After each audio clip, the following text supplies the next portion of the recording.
Hi everyone. I'm here to say good morning and Happy New Year. It's the beginning of a new year.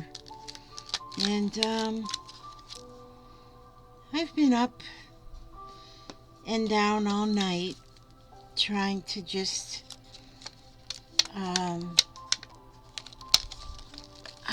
what was I thinking? I was thinking about reflecting. I think reflecting on the past year.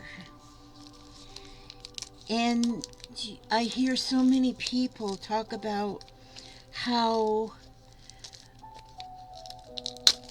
this next year is going to be better. I think I hear that every year. Next year is going to be better. And then I think, well, I think next year will be good. This new year will be good. That's more of what I think is this new year will be good. Last year, 2021, was good. And I have so many pleasant memories. And I know, there's been a lot of sicknesses and a lot of sad things that go on too, that go on every year. But, and this year isn't going to be any different, I don't think. We'll still have happy things, we'll still have sad things, but we get through all of those things. We'll get through them all. We'll get through them all. We will struggle some days.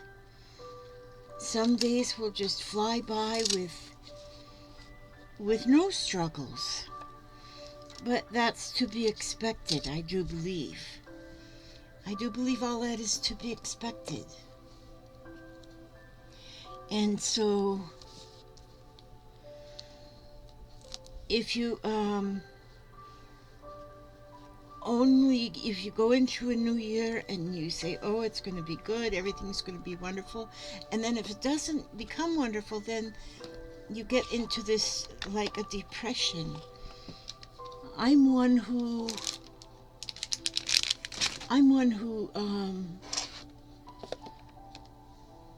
I deal with depression a lot. I don't talk about it a lot, but I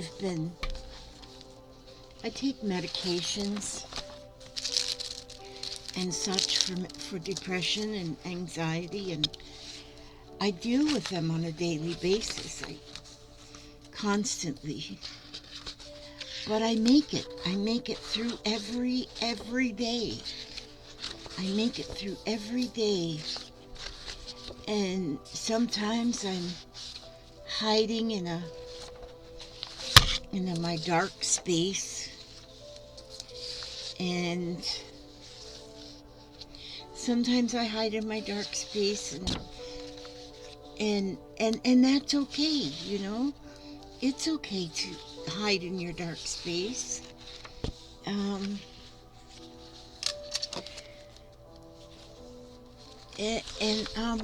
But there's always a light at the end of the tunnel, always. And it's always there, and sometimes it just seems far away.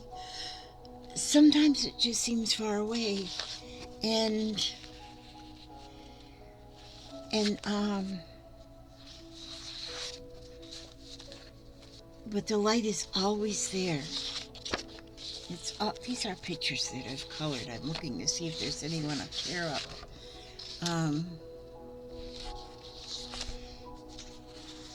and so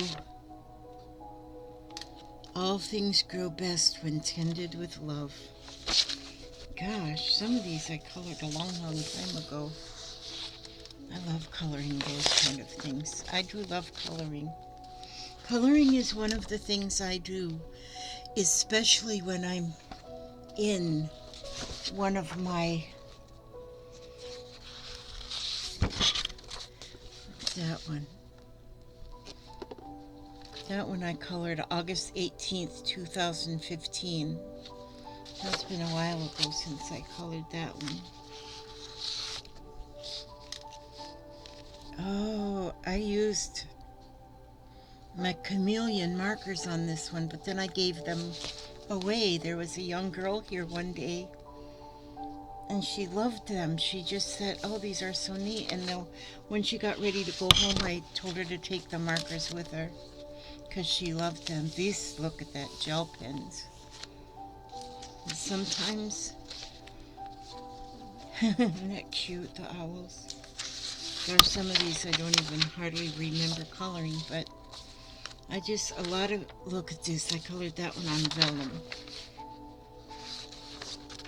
What my plan was for these that I got a whole book of just vellum images to color, and I was going to put them on my front door because I got 9 windows on my front door, and I was going to put one in each window. I was going to color 9. Look at that one. That was 2015 too. But anyway, oh my God, did I really do these? Sometimes when you look at your things that you've done, wow, in the past, and I looked in these just thinking there was something I could maybe tear apart, and how cute. Some's not finished. Oh, look at this. That's pretty.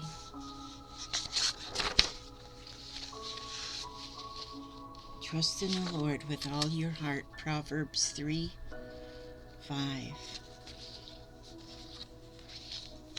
Oh, look at that. I got a whole book of just these cute little things like this. And see, taking these out kind of reminds me. Oh, look at that.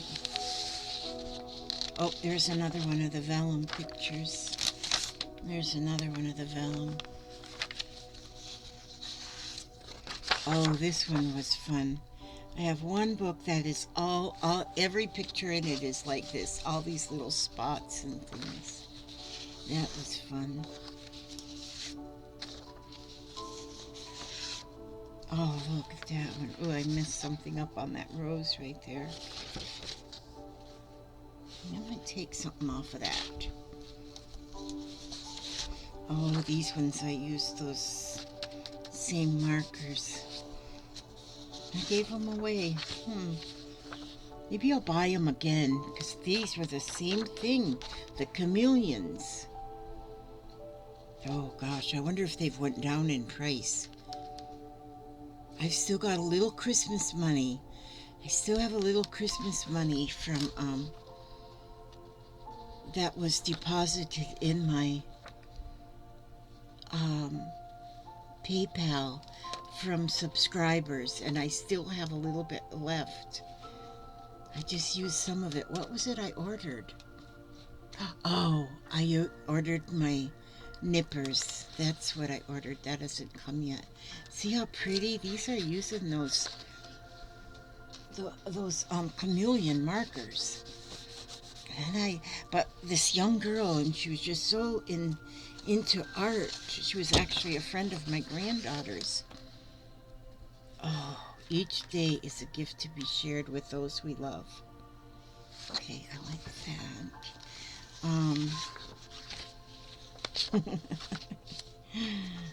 Oh my goodness, these are so cool.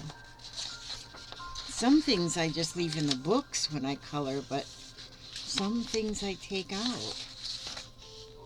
Look how pretty these are. I like them. Oh, and there's another one of the vellums. Maybe I should put them in my front door windows, even if I don't have them all. Or maybe I'll work on that now that I've seen them again. But, oh, look at there.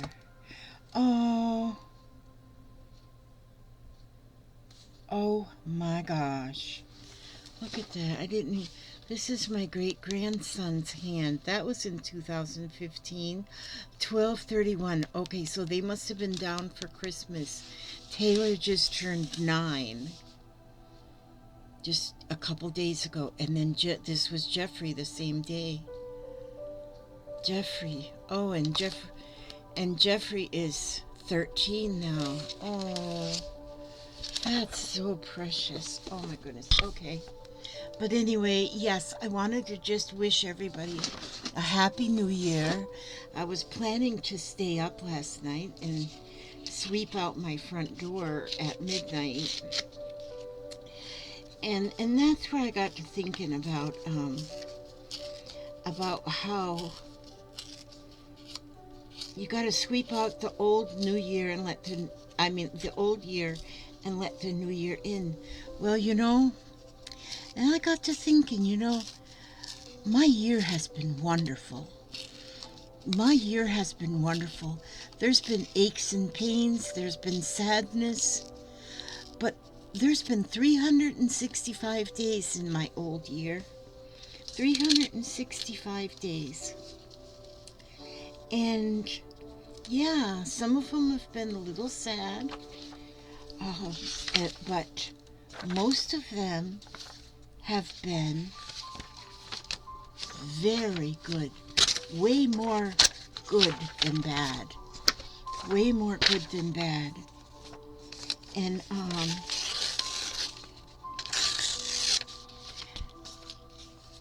so that's what I want to reflect on the good, and I want to reflect on all those good days that I had in 2021.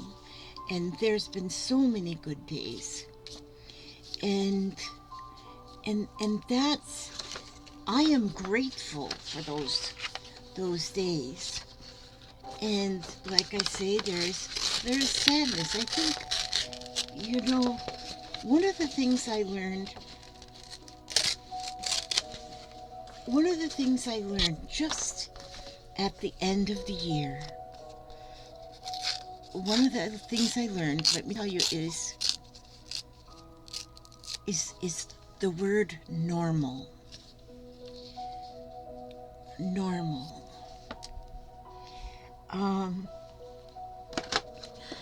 I have,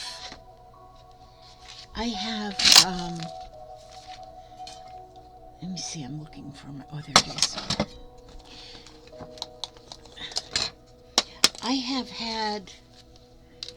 I've got a large family. I have a very large family.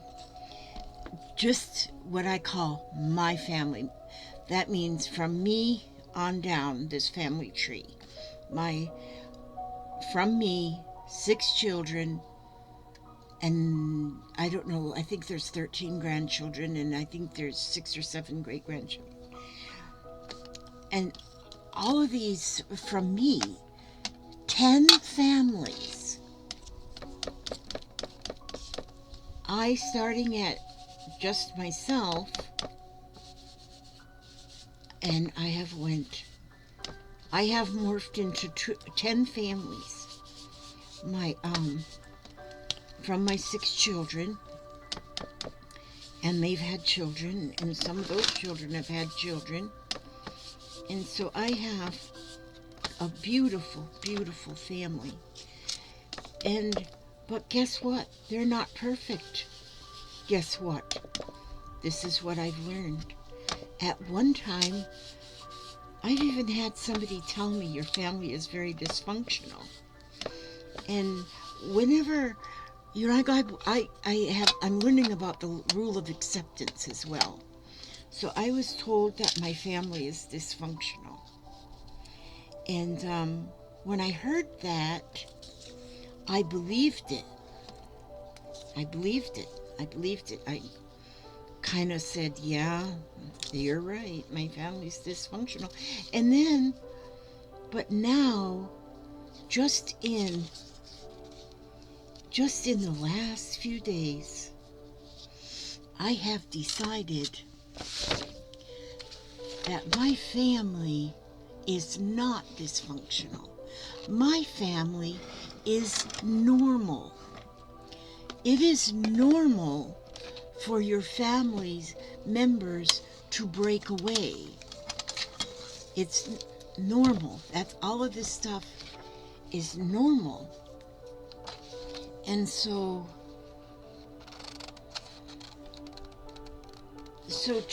to label them as dysfunctional is unfair, because they're not dysfunctional. We have got problems in our family. We've got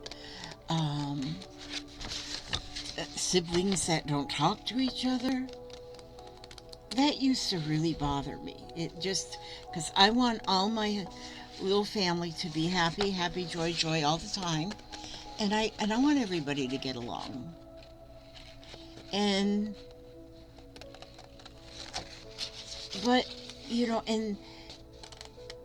But they don't. Sometimes they just don't see eye to eye. They just don't. And so I have now come to the realization that all families grow apart when they're growing together. So each of my families are in good shape. Each one, a lot of them have problems. I mean, a lot of them have had difficulties along the way, and they've learned from their difficulties, and they have gained from each one. And so, and sometimes they get a little bit judgmental about maybe their siblings or something. But even that is normal. It's still normal. All these things are normal. Okay, people are going to get sick. People are going to die. That's life. And you don't want people to die. You want people to be around, because we're all got that little selfish notion in us that we want we want everybody to live forever. But it doesn't always work that way. And it's sad when they don't live forever. When you lose somebody, it does get sad. And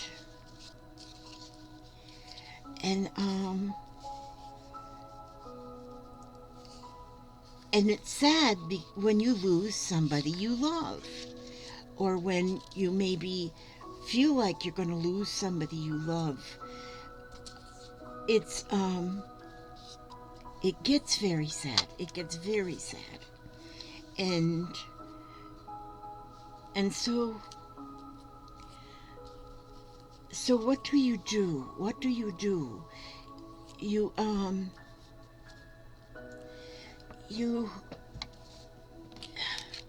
What can you do?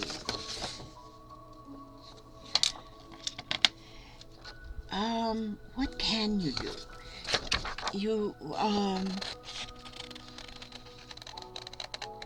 Right now I have a very sick brother. And what I've been thinking about a lot as I think about my brother is I reflect a lot on when he was little, when I was just a teenager. He's 13 years younger than me, 13 years younger than me. And so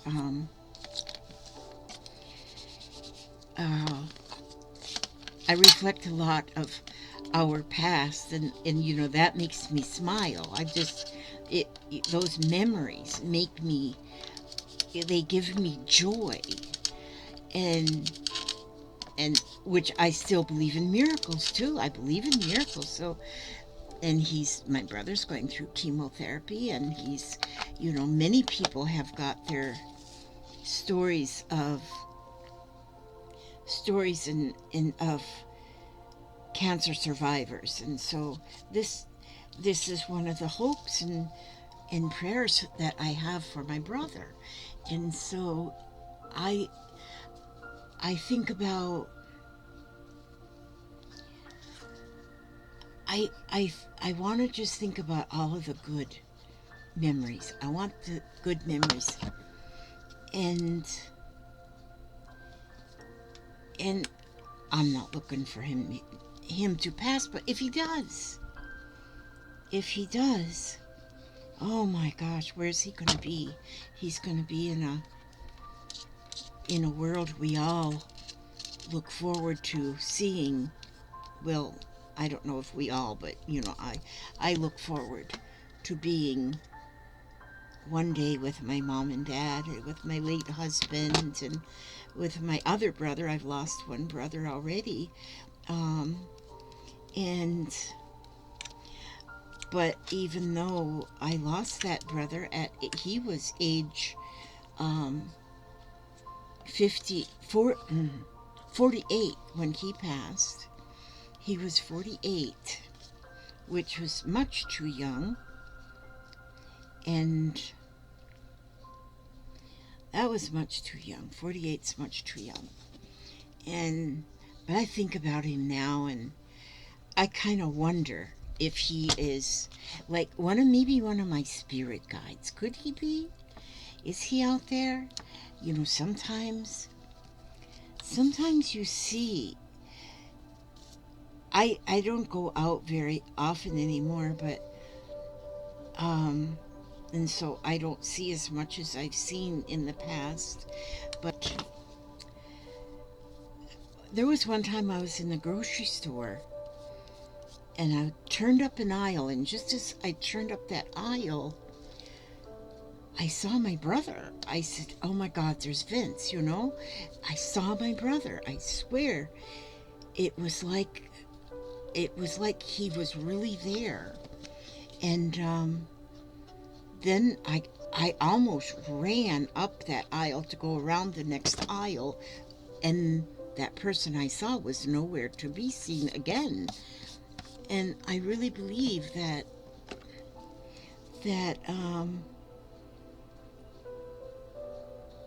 our loved ones are still with us in spirit when they go. They're with us in spirit when they go, because they don't want to leave either.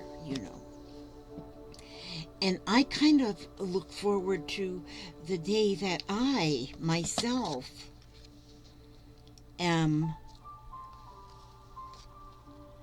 I'm here in spirit. I kind of look forward to that I can just kind of watch over. I want to be one of the ancestors that watches over my loved ones. I want to be one of those people. And I think it'll be fun. I believe I'll still be able to see my great-grandchildren grow up, and my great-great-great-grandchildren. I believe that. And because I believe that, it makes life today even better, because I believe I will be around forever. I am a Christian. I call myself a Christian. I do believe I am a Christian. I know I'm a Christian. But that I'm not a church-going Christian anymore. I was very much a church-going Christian for many, many years.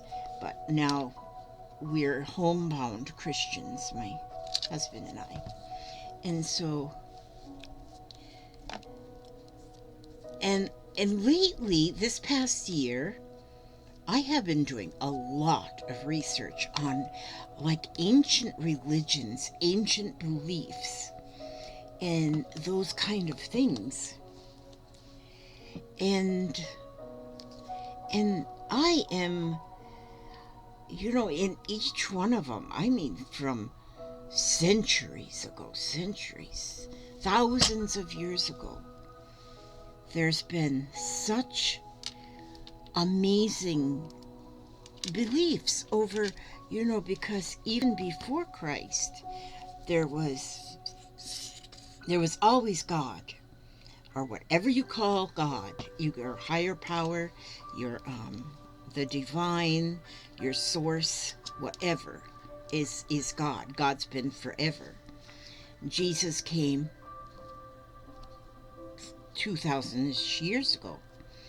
And so then I thought, well, what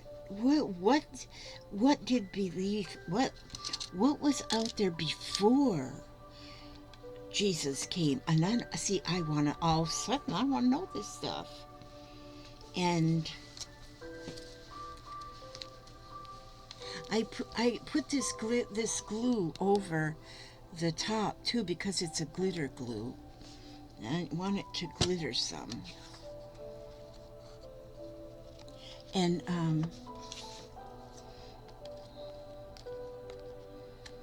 I know what I'm saying is probably a bunch of silliness to some, but it's just some of my thoughts that's been going through my mind.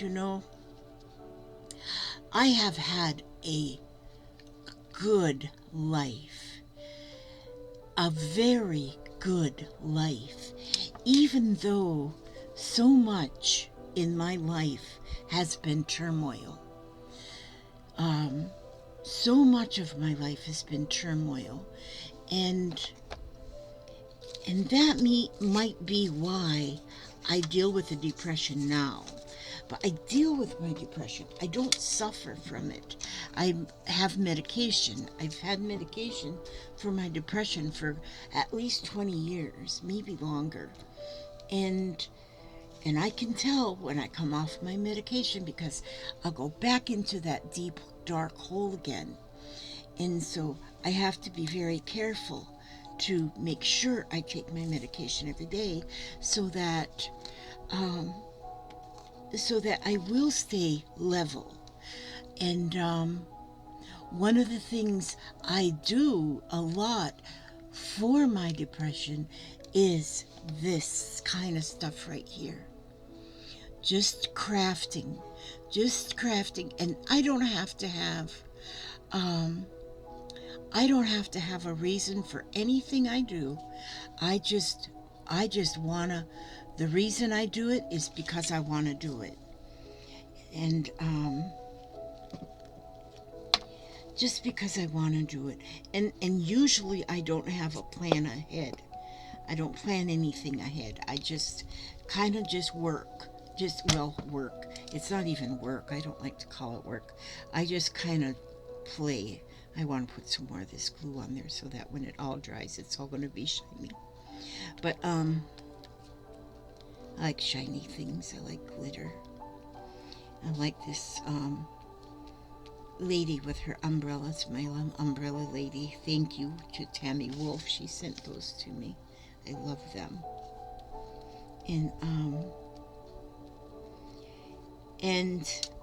But my life, it started out, I kind of think about my life as like the Cinderella story. And then my first husband was like my knight in shining armor. He just swept me off my feet, and and the shoe fit, so hey. And the glass slipper, it fit perfectly. I knew my first husband 29 days, the father of my children husband. 29 days from the day I met him, we were married. And that marriage lasted for 24 years. And that is when he passed away because of early onset Alzheimer's disease. And when I lost him, I lost my heart. But let me tell you one story. I really believed I was ready. I believed I was ready. That I knew, because I knew he was going to die. I was taking care of him at home, and I knew that it was going to end in death. I knew that there is no cure for this problem. I knew this. And so So, I figured when the day comes, I'll be ready. I'll be fine. I'll be fine. I'm preparing myself for this because he was sick for really 10 years, but real sick for 4 years. And, but then when he did pass, I realized I'm not ready for this. It was like, I was not ready for this. I did not want to come in my house. I didn't want anything.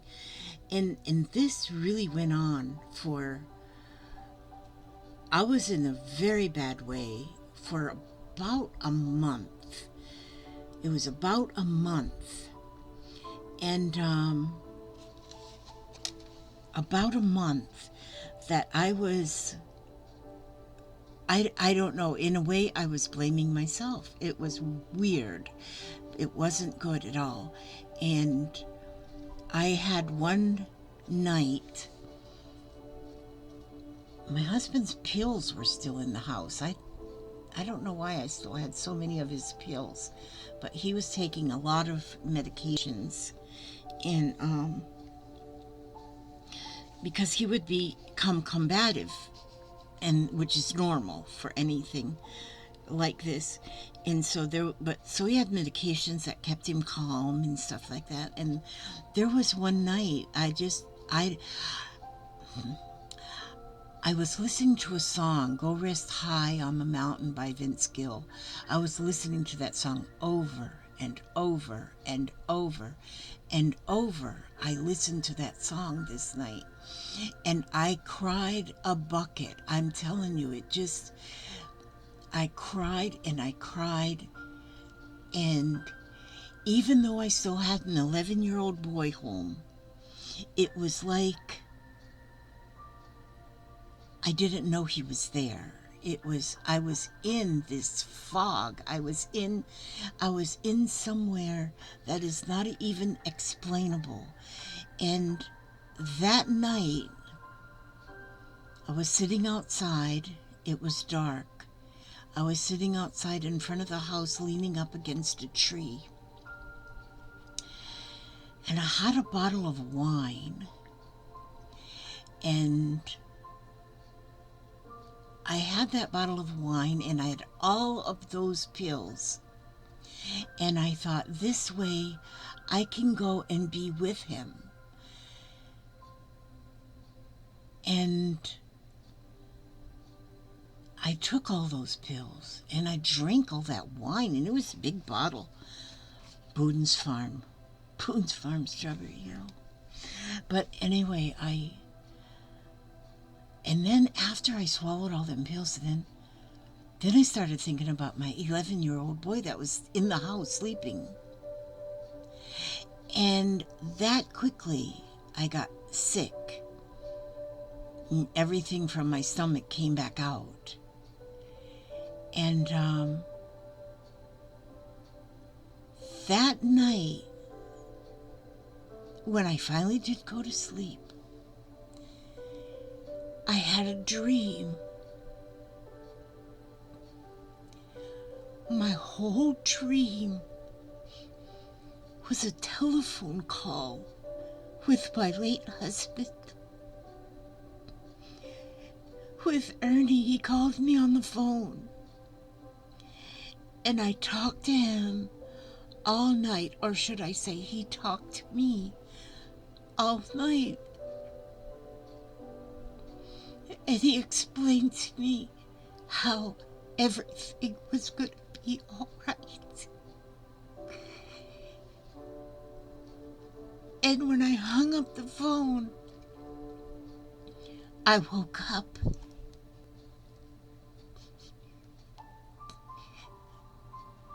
He came to me in a phone call, and he told me that everything was going to be all right. And he told me in this phone call that he was going to watch over me, and that he was going to continue taking care of me. He died in January of 97. January of 97. And then in August of 97, I met Richard. Only a few months later, I met him on the computer, not a dating site, nothing. It was just a, a, a website, and I don't remember even what it was called, but it was a website where you could go onto this website and you could put in your name or your little token name or whatever, and just where you're from, and then you could find other people from your same area just to talk to. And well, then Richard come on there and he said, "Howdy, neighbor," and that was his first two words to me, was "howdy, neighbor." And come to find out, he just lived just a few miles from me, although he wasn't staying at his house at that time. At this time he was up at his sister's, about an hour and a half, 2 hours away. And but because his house was just right close by mine, he called me a neighbor. And so we would talk like every other day or every few days. We would talk on the computer. And then it was probably about, oh gosh, I don't even remember now. Then it was at least a month later. Maybe it was more. I've kind of lost track of exactly. But he pinged me on the computer, and I said, "No, I don't want to talk right now. I think I'm going to just ride out to Hudson Beach. I'm just going to ride out there to just to watch the sunset tonight. I just am in that kind of a mood." And he says, "Well, I might want to do that too. If I start driving right now, I'll get there by sunset." And I thought, oh, I don't know if I'm ready. I didn't tell him that, but I thought to myself, well, I don't know if I'm ready, but I knew, that, he can do whatever he wants. He's like all grown up and stuff. And so he came out. He did come out there. He told me what he'd be wearing and what he'd be driving. So, he says, "I'm going to be riding in what was it? A Cadillac? A Cadillac or a Lincoln? A Lincoln? Now I don't remember. It was one of those, but it was older." And he says, "It'll have a bashed-in fender." So he told me it was kind of brown, and it's got a bashed-in right front fender. And that will be me. And so when I did get out to the beach, I was scared, a little bit scared, a little apprehensive, but not real bad. And so, but there's like this little boardwalk right there along the water there. It's a Gulf of Mexico there, and like a little boardwalk, but you could walk up on either side of that boardwalk. So I stood in the middle of that boardwalk. It was right in the middle. And I said, okay, when he comes, if he scares me, if I get scared, I can run the opposite direction and be able to get away. And so then I saw him come, and there he had this big bouquet of flowers. And there he came, and he just looked like just a regular old guy. He just looked regular. And so he come up there to where I was standing, and he gave me the flowers, and we just started talking. And we talked that night. We sat out there at that beach, and we watched the sunset. Many people go out to that beach, and just to watch the sunset. A lot of, especially older folks, they love to go out there. And then there's also like a outdoor restaurant right there on the water, Sam's Beach Bar or something it's called, and it's a restaurant, beach club, something. And they had live music there that night too, and we sat. Well, we didn't sit there. We sat at a picnic table there, just right on the beach, because there's a lot of picnic tables and pavilions and stuff there. And we talked and talked and talked, and come to find out, he had worked. My Ernie was in a psychiatric hospital for 11 weeks when he had a brain bleed. He had a brain bleed and brain aneurysm, which caused a lot of pressure on the brain. He already had Alzheimer's, and he had a lot of pressure, and which caused him to get very combative, very, very combative. And when that happened here at home, I called for help, and we had an ambulance took him to the local hospital, and they when he was there at the hospital, they said that they found that he had that aneurysm, and that they watched him overnight to see if it was going to continue or whatever. They did another test. They said, okay, it's stable. It is stable. And but they suggested that he goes over to the psychiatric hospital, mainly because then there'll be doctors there that can find medication because of his already, having the dementia and such. Then this medication would help. This medication would once they get him settled into the medication, that he could he'd be okay. He'd be okay. He would calm down, and he would stop being so combative and afraid. He was like afraid. He was afraid of everything he was afraid of. And so then they said the medication they'll get. Well, that was 11 weeks that he was at that hospital. And then even after, while he was there, they were even trying to find either a nursing home that would take him or a psychiatric living facility, which he was falling between the cracks. He couldn't go to either one. He couldn't go to a nursing home because he couldn't take care of himself, and he couldn't go to a psychiatric living facility because he was labeled combative, even though he was not combative with the medication. And so, come to find out, talking to Richard then that night, he goes, oh my gosh, I know Ernie. I knew him. I worked there. And because he did, that's where Richard worked, in the psychiatric field. And at the time, and he was working there, he goes, I know Ernie. I know him. And so we talked and talked and talked that night.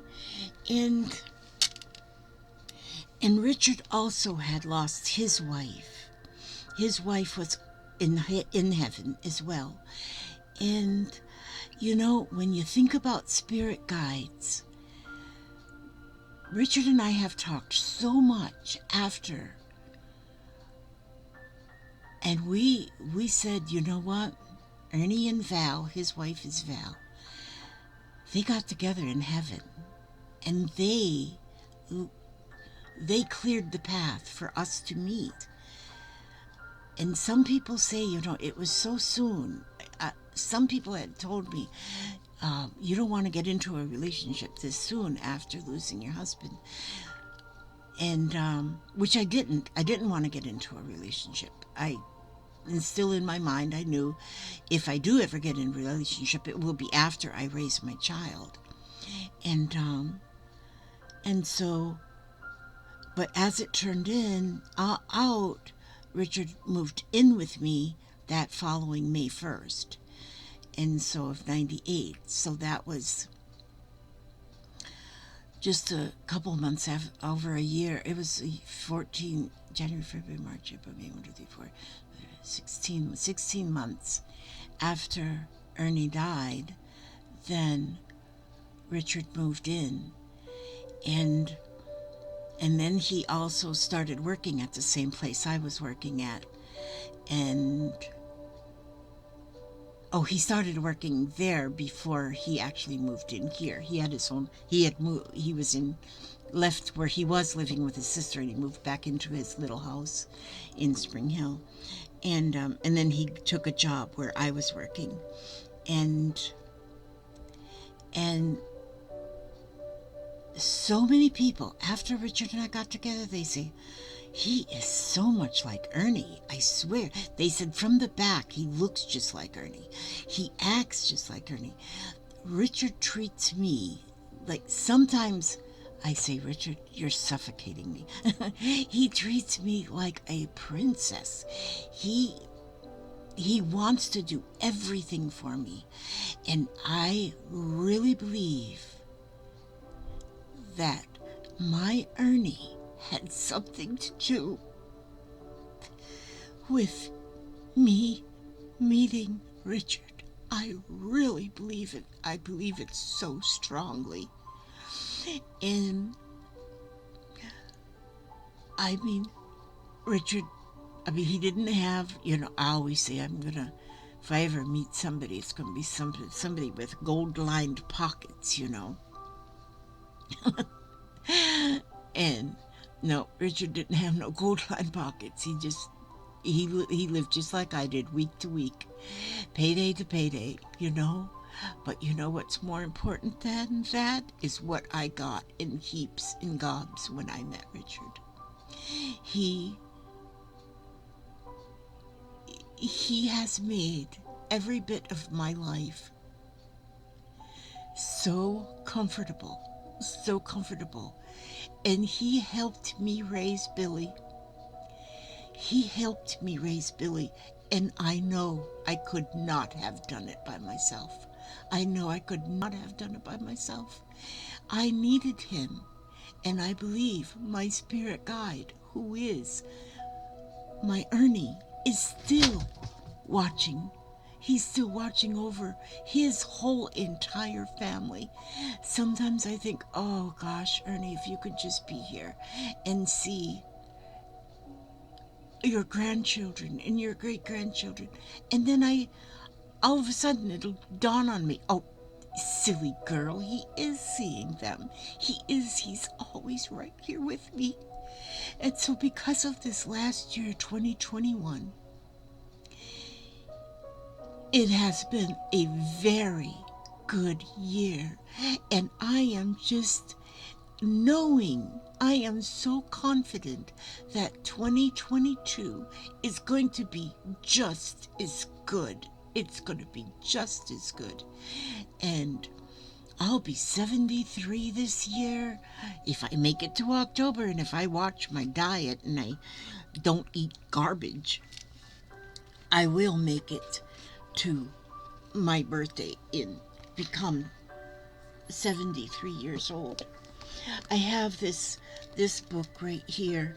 I just got this book.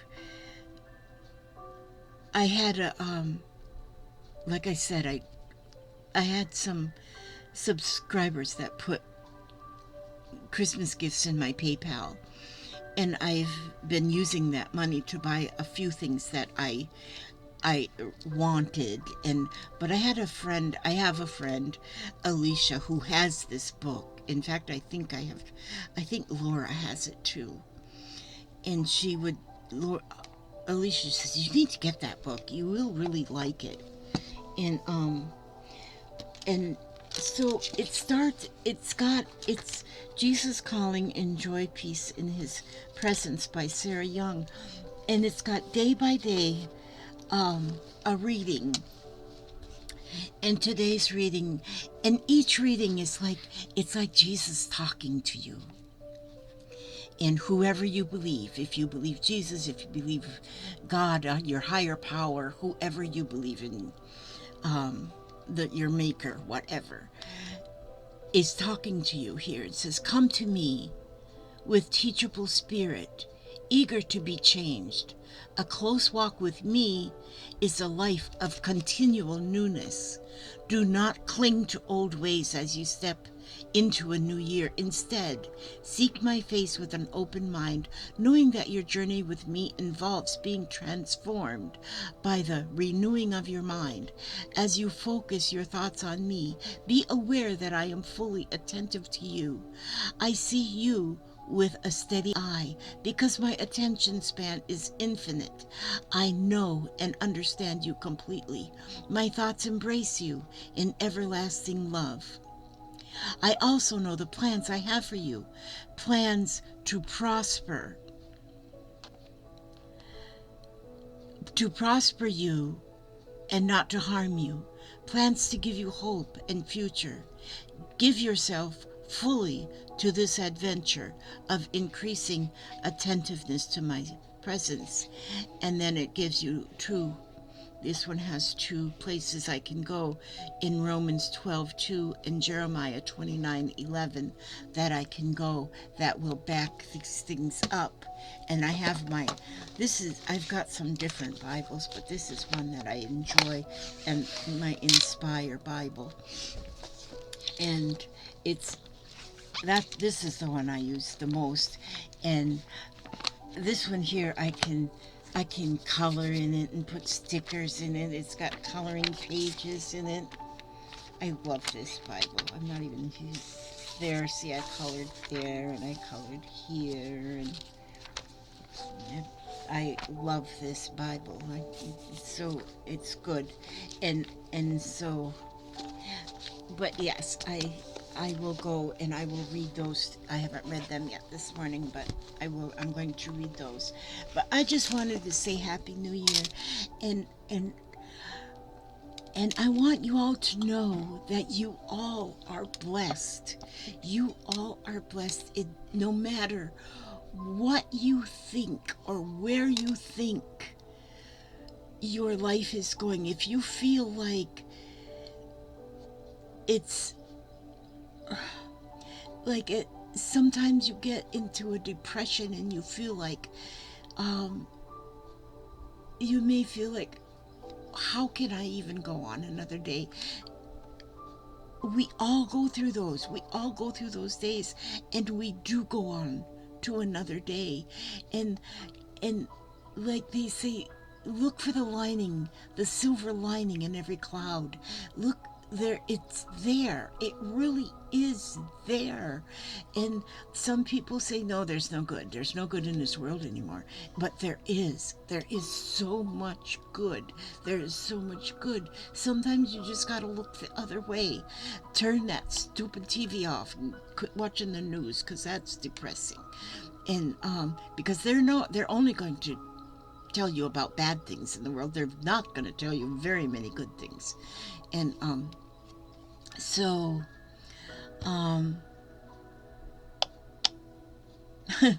take on a life like Betty White. Bless her heart.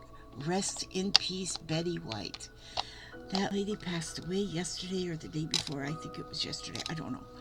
She was almost 100 years old. Bless her heart. But when you think about her as how she was in the Golden Girls, I think she was just like that in real life. Real life, Betty White. Oh, my hero. But yes,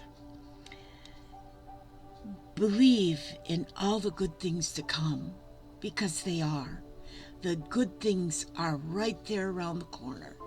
If you don't see them today, well, they're going to be there later on today or tomorrow. They're going to be there. Don't let the sadness in life, because everybody has sadness in life. Don't let it rule you. Don't let it take over you.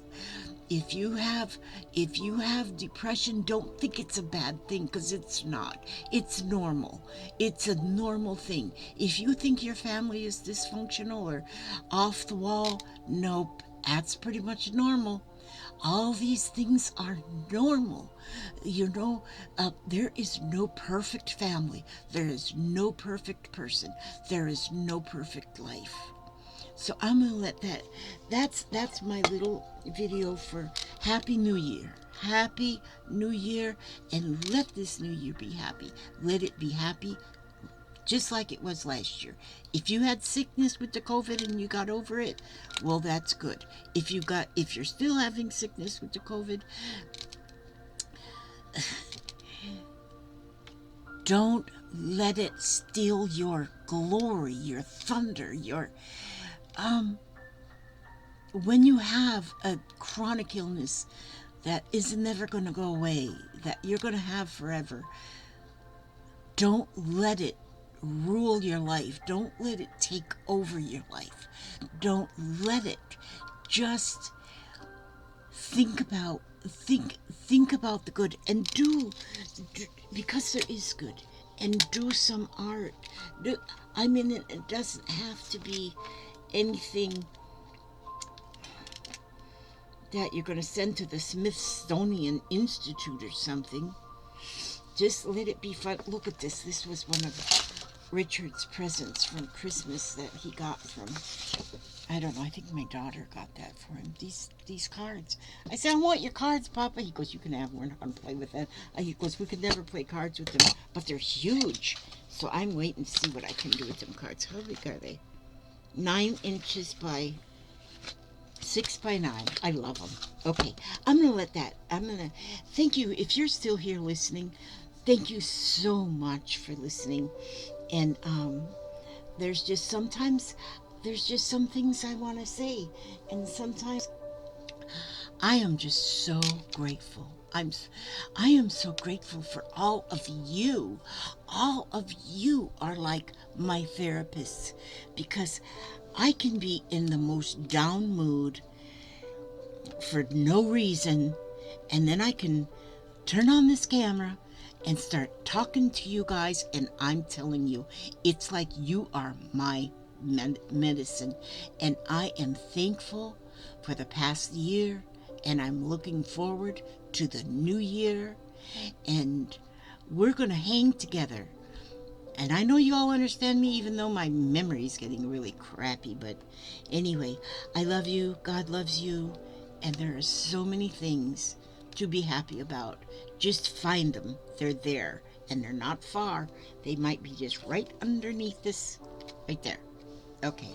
God bless and keep you all. I ask God to watch over you every step you take, every move you make. And I will see you on my next video. God bless.